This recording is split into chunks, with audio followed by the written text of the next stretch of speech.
Matamgi Manipuri Wari channel asibu tabiriba khwai pumnamakbu taramna ukjari. Ngasi su mahawsagumna Langla Langjin taraga tarit suwa tangkag amuk pudana lakjari. Mayam punna taminarasi. Asomdasu laija ngasidi wakal amada tauduna leiri. Ayuki jak jana nungsiba magi manglanda tauringai ensang ni khanduna ising kusaido ta pairaga jakduda sat haizali. Adu fawba laija masadu gyan tazadi. Nokmi wakal amada jakdu totlaga jakong ama hukpa hawi. Yanungda jakdu hek yaukibaga ensang ki mahaw amata yaudabida icham chambaduda laija gyan khangtatai.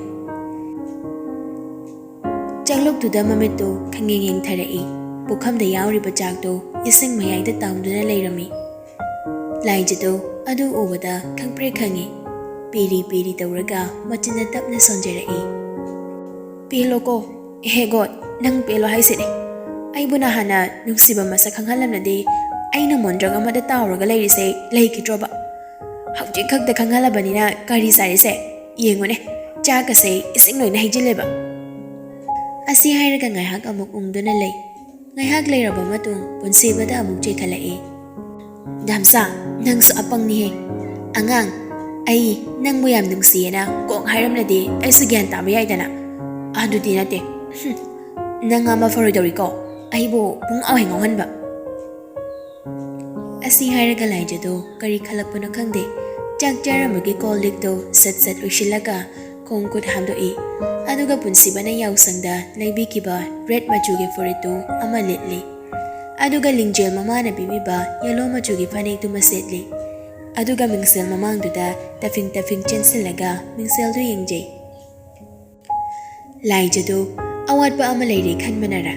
Mamagi jandol lubagdo koy hummi.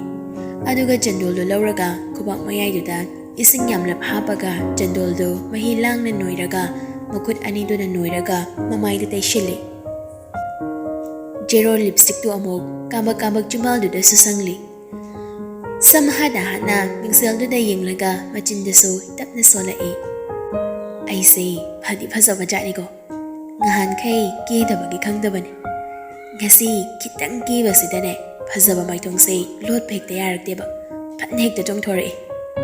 Horen damsa do hek lakbaga. Damsa, I love you nane hana haigiba. Mane pukmagdini ngoy na dumay haibada. Asi hairaga laijado mingsel mamangduda matanda nokjay. Laija masam aphabado subject hat paloiraduna harau thoragduna waiting set to the pamlaga punsiba bungay duna lay. Laysimbaga ahenbaga so ngang duna lai. Laysimba na as haigumdana ay Manipurdagi nupi mane yam tuuna koidaba yadri henba. Koibiyo damba. Ado bane, ay koy Manipur no pisay jam na dine kalunu ko halaya da baniko. As hoyne, noy gilay ja hay ba duna ne karen hek ta silagda na ne Byron birga ay gasay forsa hek jalhaliye. Ado damba, ay di lay jana no pa to pakoyram gani hay sidi sukta hek tazadida. Ado ma ay shukang kangdre lay jagi maram na ne ay kem kangdre ko. Laysimba na hayrak pa ni.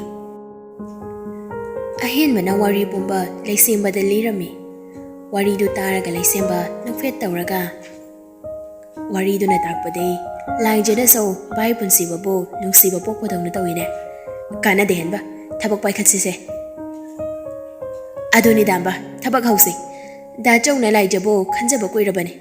Ay di kange ba, dasaw na utok trini. Dasaw na lot labani na haujikti kari sarese nungsi lay na nari ba. Laysiamba nagfet tawraga.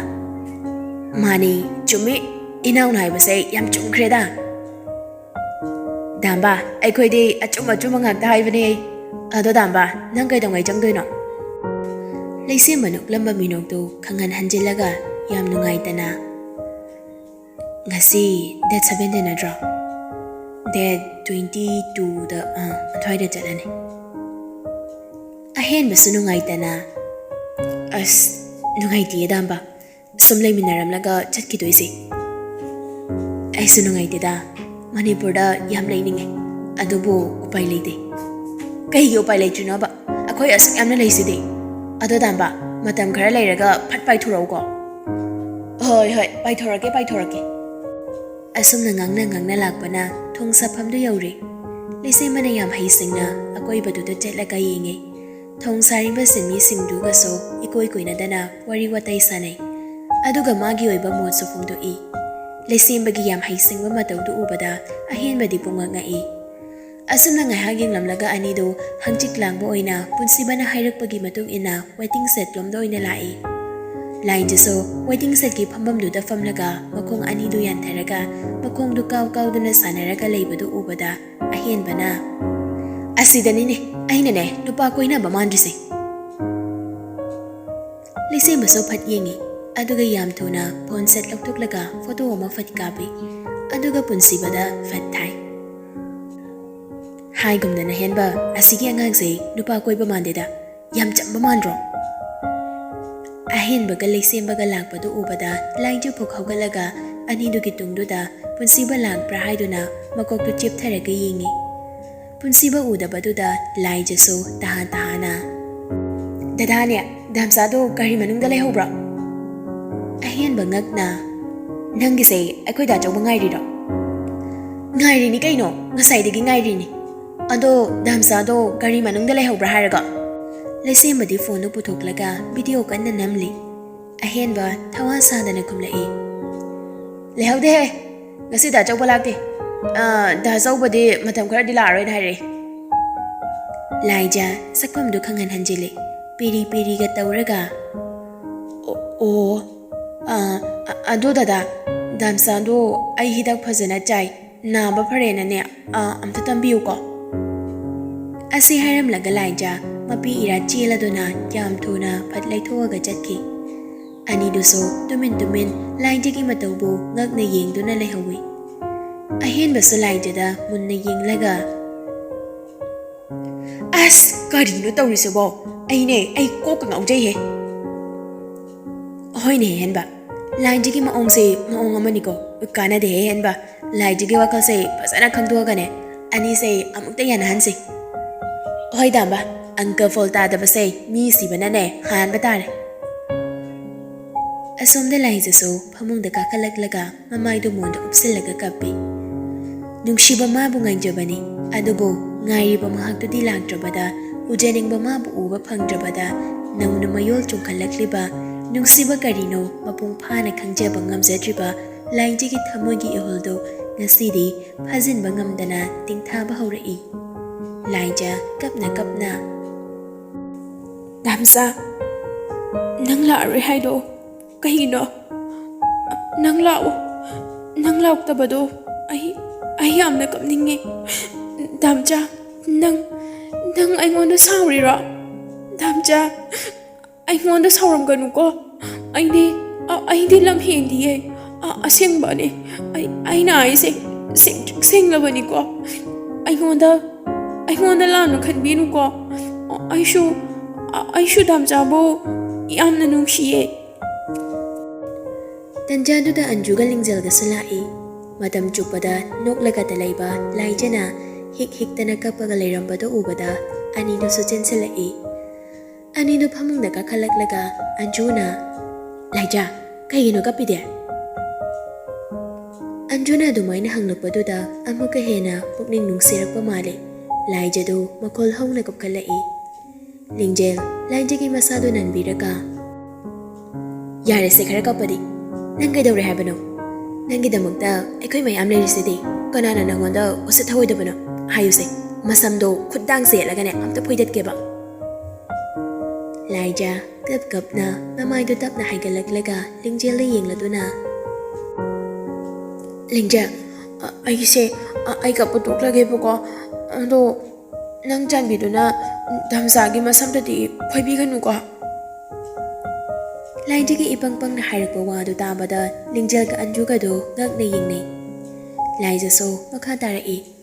Tu ai kapa phareba ai damsa laktabagi kapammaneba ado noi ani saunuba ko. Papi gi masasidi mina hanglingai kanudana nangna katuka karanga nganglaga leiraga hawjikna miduna laithokre kanudana taxi sonlatana nasaktu yengningde bema Nina Bayne, Radio Libra, other than a set song like Pade, Tumlam de Codingine, Tau, Aduga Capo. Laija, Piri Piri get Aurega. Anjo, Damsado, Nupia to Poquerum Gadra. I Bolero, Nangi Damsadona, Kanbawakalo, Aina Kangadra. Lingjil so Anjuda, with Cup Tauraga, Mating Pangnei. Koiram ni Koiram ni, Impal no Banabo. Laija to Tawina Maki Sauraga. Yariko, I did, Sonia Yari, I see. I didn't go, Nubido, must have put the twinny. Anjuna Ibema, Mingi some pointing a Nangi Nusibado, Hanane, Nubado the Fondoko. Yadredana, Yada Bagito Potosi. Nubada and Nubi Pabayabro, Equiso, a bomb and Papada Nigano. Laija Soma Pigado, but Patek took Laga. Kangni Bandakti. Damsalak Dresso, Dadani do, Hectalak the Lakisano, Heclak Pagane, Aina hiding listening there, right hide. Sabas, Aduni Dana, Nubi to E. Laijaki Wado Highbell Patring Ada, Anjuna Kangla Lauropani, Anido, Kang Prick Kangi. Ngasay Makai Urude, Laijaki Mamaido, Marang Bado. Mingi Asubakari Yanganba, Anjuna Hek Urure. Anju, Yangak na. Laijaki Mamaiduda, Nagna Sangsilak like a ying like a Kaino Laija, Nangina my city, Marang Turang like a Taurisina. Laija, I fed no fed, Yam Ikaina Kumla E. Aido, Gasi say, Kanki getting up Adugi, Kiri Nikaino. Hey, Kari cookie and all to there. Nangi might the day say, Karina Laija. Lingjil na Hirak Bunny. Laija na Amo. Misu, Nupauna Batopada, Yam Kenari today. Anuki Eso, Powder later Banina, Chandul Dairy Nikaino. Pasadra Anjuga Lingjagado, Mabuk Pai Makaino E. Laija de, Aniduna no Patuda, South and Agasatauri. Majinu de so, Tapnes on Jerry. Kaino no ituba. Ainakitan gave us a Nikalagraha. Oh, if you ma, Nangi Kukedo de there. Berman Pina de, Mamaida, Tanangatairaga de, Nayun Bado, do it vale. Anjuna knock the knock na Hirakbani, Lingjil na amo. Oh, ne, Nangi Damsado, Asila of the Mase, Yampaye, Nangi Nasakto over the deck, Kanglaga Jinkin, I see. Ashumna Ahomdo, no Payaba no e. Anugalai Jabo, Nuxinumagi Matanga, Kanek class lobiri.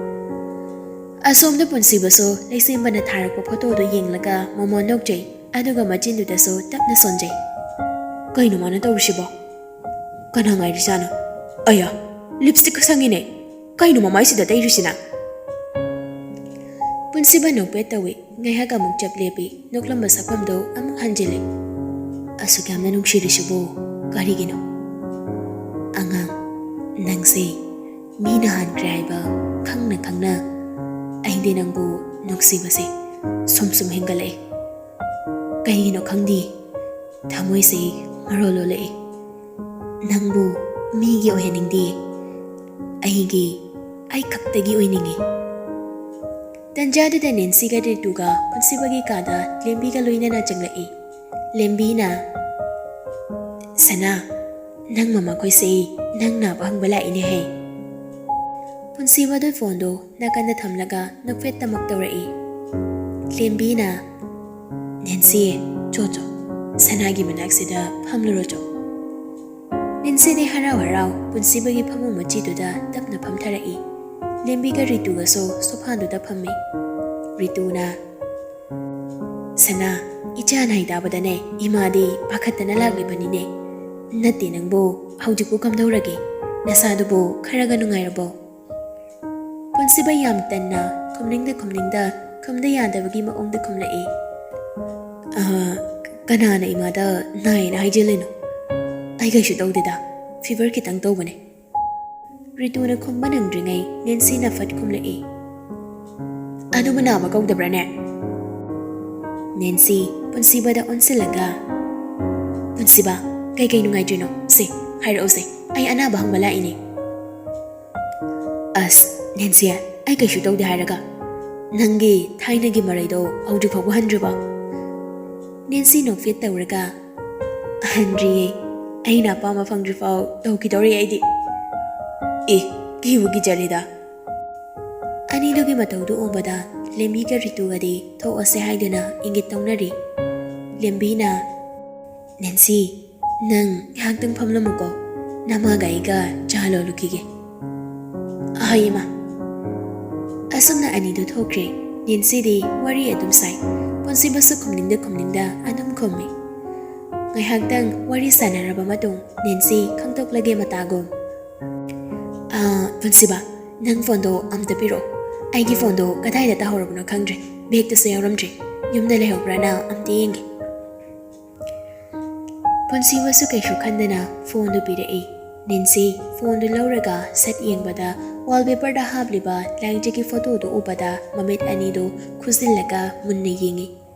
Photo du uraga Nancy sawbada loire. Aduba sawbaso Ponsi bagi mamangdadi utlude. Utluba yadabana Nancy du asawbado kitang phatharaga atapa khonjel amada tapna. Ponsi ba kanano asige ngang seba. Ai okay gum tawri. Ponsi ba thawa sadana angang nida aina nungsiman bage som icham jamna habanida. Masakdo yam jamna phasabane. Nungsidro. Ponsi bagi wadu tabada Nancy di achak pamaida gi haijilakpagum thokre. Nancy kumningda ahoy nungsi. Ponsi ba kona muglag lage ko iPhone da so chatkidre. Na bathuna faroko. Asi hairaga Nancy do puk hawgalaga gam chatkre. Ponsi basu Nancy da ngakna yengduna lehawi aduga machindu da so tapna solai. Koino sinu bisiba mahagi thainage mihondo hoju pha halamdrene. Kai ganda bada thomo. Asumna nongnini di hawkre lai jaso Ponsi ba lakini khanduna nungtigi ngaijai. Adubu Ponsi ba di lakte ahen baga lai sembaga na wa panghangda hangni. Lai jaso kapna khomlamlaga yumda sum changki. Asomda Ponsi ba so wakalna laipu oiduna chak su phajana chadre. Masadu yam chokthakre. Pumnamaktubu uriba lai sembaga ahen baga di mayayda nokningba phawre. Lainjana Ponsi ba nungsijai haibaso lainjada makoi anina thawduna hangbada khanglabani. Adubu pumnamakpu record tawraga Ponsi bagi birthday numita surprise pirese haiduna losillaga thamlibani. Ponsi bagi birthday di hayengni. Ngasidi ahenbaga laisembaga so yam nganna thabak chatki. Ponsi basu naba fari adubu masado chadabagi chokthabaduda Ranbirbu drip yalhalli. Laija sumahusagum waiting setu da famlaga lairami. Ahenbaga laisembaga so laijigi manakta jangsilai. Laija so ani dubu ubada fuk hawgalaklaga taha ahenbagi manakta jangsilai. Dada dhamsadu ngasi sula arodro. Mahauzikan se thabak yam chinbro. Chule ado nangbo noi sai ngairiro. Ahenbana hairakpani. Ahenbagi waduda laija so fat khumdorai. Aidi kadaidagi saino. Lainjigi wadu tabada laisembado waiting set na kandagi log now video namba hawkre. Ahenbaso ingit iranga tawdana hawrage haibagi matagom mitkuplai. Laisembaso wai haibagom mangagtunumlai. Ahenbaso makata na hanglai. Nang nanay ko gida so bada haidude. Laija piri tawraga adudi dhamsana khanjaba ningjaba aduada haina hanglakpatuda aisho aina ningjabado haibani kainu dada. Nangbu nahan exam hawbudagi khangnabani maming kadu jina hawi kainaga yam haikidaine. Dada adudi aina exam da chatlamdaidane hek khuramjaba aigi gotu bu haijabani. Dada ay atopa nupa hamda khangnadiye. Laisembado video namna phasai he ibe malai hawno nangbu da zawbagi damak lawdana karama nupi bu lawdoino. Ahen mana khangai hairakpani. Laija so ahen bagi waduda nokmi ga tawraga. Adu dada dhamsadu ay bulana lawbiganu na haibiu ko. Haiyadiko adu laija nangbu da zawbagi birthday ga yawningdro. Yawninge ado ꯗꯥꯝꯆꯥꯒꯤ ꯕꯥꯔꯗꯦ ꯅꯨꯃꯤꯠꯇꯤ ꯈꯪꯗꯤꯌꯦ ꯗꯗꯥ ꯅꯣꯏ ꯗꯥꯝꯆꯥꯒꯤ ꯕꯥꯔꯗꯦꯗꯣ ꯍꯌꯦꯡꯅꯤ ꯑꯌꯥ ꯀꯦꯛꯀ ꯀꯛꯇꯣꯏꯔꯣ ꯗꯗꯥ ꯀꯛꯇꯣꯏꯅꯤꯅꯦ ꯂꯥꯏꯖ ꯉꯥꯏꯍꯥꯛꯇꯪ ꯇꯨꯃꯤꯟ ꯂꯩ ꯋꯥꯈꯜ ꯑꯃꯗꯤ ꯈꯜꯂꯤꯕꯅꯤ ꯃꯥꯒꯤꯗꯣ ꯂꯥꯏꯖꯒꯤ ꯃꯇꯧꯗꯨꯗ ꯑꯍꯦꯟꯕꯅ ꯀꯩꯗꯧꯔꯦ ꯂꯥꯏꯖ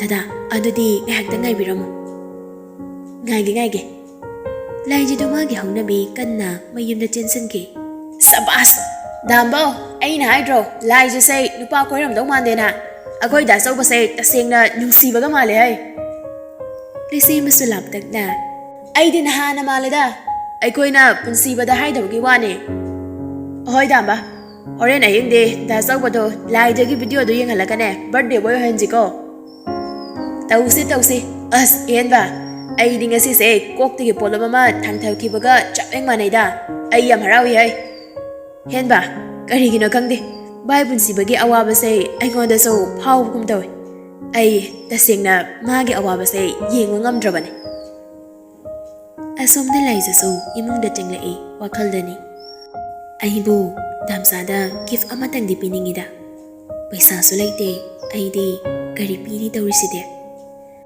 ꯂꯥꯏꯖ ꯃꯨꯟꯅ ꯈꯜꯂꯤ ꯑꯗꯨꯒ ꯃꯥꯒꯤ ꯁ꯭ꯀꯨꯜꯒꯤ ꯕꯦꯒꯇꯨ ꯆꯦꯟ ꯁꯠ ꯆꯤꯡꯊꯣꯛꯏ ꯑꯗꯨꯒ ꯅꯣꯠꯕꯨꯛ ꯑꯃ ꯂꯧꯊꯣꯛꯂꯛꯂꯒ ꯁꯠ ꯍꯥꯏꯗꯣꯛꯑꯒ ꯆꯦꯛꯁꯤꯟꯅ ꯊꯝꯖꯕ ꯂꯨꯄꯥ 10 ꯆꯞꯄꯤ ꯑꯍꯨꯝꯗꯨ ꯇꯞꯅ ꯃꯈꯨꯠꯅ ꯄꯥꯏꯈꯠꯂꯤ ꯑꯗꯨꯒ ꯃꯨꯟꯅ ꯌꯦꯡꯂꯒ ꯍꯦ ꯒꯣꯗ ꯑꯩꯕꯨ ꯋꯥꯔꯧꯕꯤꯒꯅꯨꯀꯣ ꯑꯩꯒꯤ ꯗꯥꯝꯆꯥꯒꯤ ꯕꯥꯔꯊꯗꯦꯁꯦ ꯑꯩ ꯀꯩꯅꯣꯃꯗꯤ ꯌꯥꯝ ꯄꯤꯅꯤꯡꯉꯦ ꯑꯗꯨꯕꯨ ꯄꯩꯁꯥꯗꯤ ꯑꯃꯠꯇ ꯄꯥꯏꯖꯗꯕ ꯒꯣꯗ ꯅꯪꯒꯤ ꯈꯨꯗꯣꯜꯁꯦ ꯑꯩꯒꯤ ꯗꯥꯝꯆꯥꯗ ꯑꯃꯨꯛ ꯈꯨꯗꯣꯜ ꯇꯝꯖꯒꯦꯀꯣ ꯑꯩ ꯎꯄꯥꯏ ꯑꯃꯠꯇ ꯂꯩꯇ ꯇꯧꯕꯅꯤ ꯁꯥꯎ ꯌꯥꯗꯦꯀꯣ ꯑꯁꯤ ꯍꯥꯏꯔꯒ ꯂꯥꯏꯖ ꯄꯩꯁꯥꯗꯣ ꯃꯈꯨꯠꯇꯨꯅ ꯆꯦꯠꯅ ꯄꯥꯏꯁꯤꯜꯂꯒ ꯏꯃꯨꯡꯗꯒꯤ ꯊꯣꯔꯛꯏ ꯂꯥꯏꯖ ꯋꯥꯈꯜ ꯈꯟꯅ ꯑꯩꯕꯨ ꯂꯨꯄꯥ 50ꯁꯤꯅ ꯀꯔꯤꯕꯨ ꯂꯩꯗꯣꯏꯅꯣ ꯅꯍꯥꯟ ꯅꯥꯎꯇꯣꯟꯒꯤ ꯕꯥꯔꯊꯗꯦ ꯇꯧꯕꯗ ꯃꯤ ꯃꯌꯥꯝꯅ ꯒꯤꯐ ꯄꯤꯅꯕꯗꯣ ꯕꯣꯏꯒ ꯀꯣꯂꯣꯝꯒ ꯉꯥꯛꯇ ꯄꯤꯅꯩꯀꯣ ꯈꯪꯗꯦ ꯑꯩꯁꯨ ꯗꯥꯝꯆꯥꯗ ꯕꯣꯏꯒ ꯀꯣꯂꯣꯝꯒ ꯄꯤꯒꯦꯕ ꯑꯁꯨꯝꯅ ꯂꯥꯏꯖ ꯑꯉꯥꯡ ꯋꯥꯈꯜ ꯑꯣꯏꯕꯅꯤꯅ ꯃꯥꯅ ꯉꯥꯏꯍꯥꯛꯇꯪ ꯈꯜꯂꯛꯄ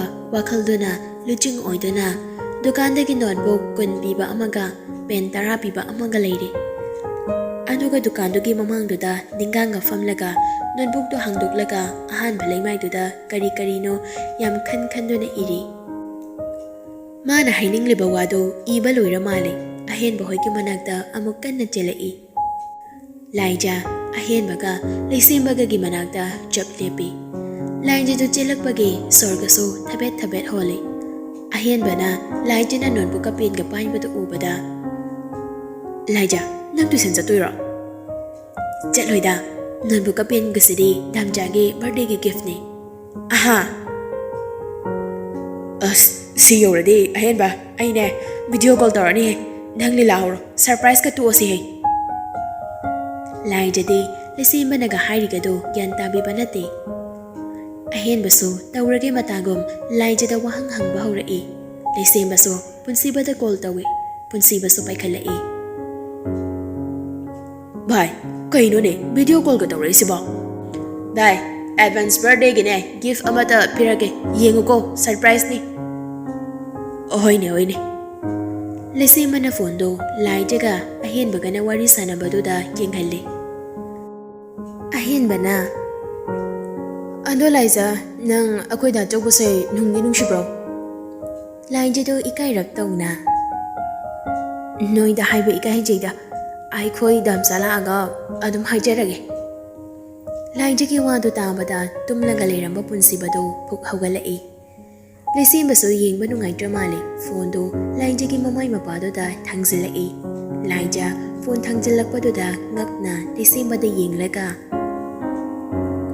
ꯀꯩꯅꯣ ꯐꯣꯟꯒ ꯊꯥꯡꯖꯤꯜꯂꯛꯏꯁꯤꯕꯣ ꯑꯍꯦꯟꯕꯅ ꯑꯁ ꯂꯩꯁꯦꯝꯕ ꯐꯣꯟꯗꯨ ꯌꯦꯡꯉꯨ ꯍꯥꯏꯕꯒꯨꯝ ꯏꯪꯒꯤꯠ ꯇꯧꯏ ꯂꯥꯏꯖꯁꯨ ꯐꯣꯟꯒꯤ ꯁꯀ꯭ꯔꯤꯟꯗꯨꯗ ꯌꯦꯡꯂꯛꯏ ꯑꯁꯣꯝꯗ ꯄꯨꯟꯁꯤꯕꯁꯨ ꯎꯖꯅꯤꯡꯕ ꯁꯛꯇꯝꯗꯨ ꯎꯖꯕ ꯐꯪꯖꯕ ꯃꯤꯀꯨꯞꯁꯤꯗ ꯂꯥꯏꯖꯕꯨ ꯃꯃꯤꯠ ꯀꯨꯞꯇꯕ ꯃꯈꯩ ꯌꯦꯡꯖꯔꯛꯏ ꯂꯥꯏꯖꯁꯨ ꯉꯛꯅ ꯄꯨꯟꯁꯤꯕꯗ ꯃꯨꯟꯅ ꯌꯦꯡꯉꯤ ꯂꯥꯏꯖ ꯃꯤꯠꯂꯨ ꯑꯅꯤꯗꯨꯁꯨ ꯄꯤꯔꯥꯡ ꯏꯍꯧꯔꯛꯏ ꯄꯤꯔꯥꯡꯁꯤꯡꯗꯨ ꯄꯨꯟꯁꯤꯕꯅ ꯎꯈꯤꯅꯤ ꯄꯥꯈꯠꯆꯗꯨꯅ Mamit anidusu tara kaplaga pirang singdu taraktanaba chaithokhalli.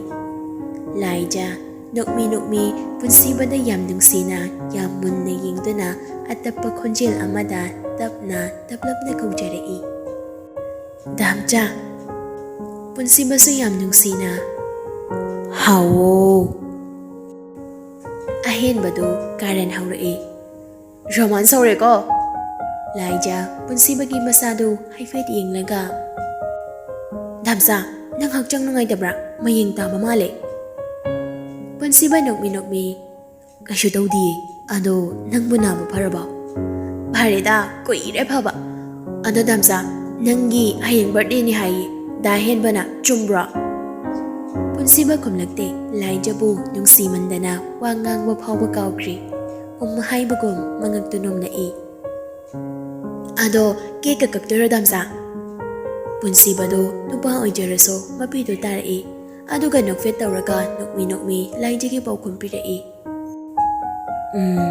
Kekak sahiro nga. Kak o damsa. Ado aidine kek tu imana pokpadagi sahajadriye bako. Ado na damsa na ne hayeng lakpada aigi kek to machit ama kaktang pubira oko damsa.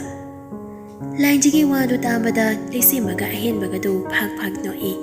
Asomda punsiba sa no e. Laijaso makhatara e. Damsa, mi birthday ki gift ka ne mayam pinadra. Aiso damsa gi ne kaino mandi pining mane. Ano bu damsa, ay di paisa so amata laite. Ay gi ko ne khudol tam ki bagi lupa kontrado na ne. Damsa gi notebook amaga ne pigin galayrak pa ne. Asi dahen ba da pir ki ko damsa.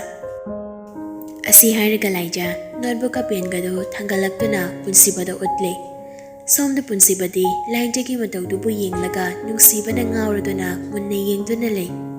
Laija so konjelo tanik. Happy birthday damcha. Hayeng day haiba phangdong mande. Ay gina chaptrik chamba kudose latna dana harau roshin biyo ko damcha. Punsiba kapado khangjilaga khomba ngamdraduna hoi haibagum mangagtunom lai. Laijasu ngasaidagi kappa khanglakpagi makoldo hik tawraga thamoida phawriba nungsibagi iholdo mapung phana phongdokjarai. Damcha nang birthday loiraga lau ko. Ay damcha utabase leibo ngamdiye. Ay yam wai damcha chaksu chama yade tumbasu iyade pangkapte kapningke. Damcha nang aingonda lana lobigana. Aidi apang bini kaigino damcha na aigi nungsipabu kangbidrise nang lao damcha nang aigi nangta lao mo.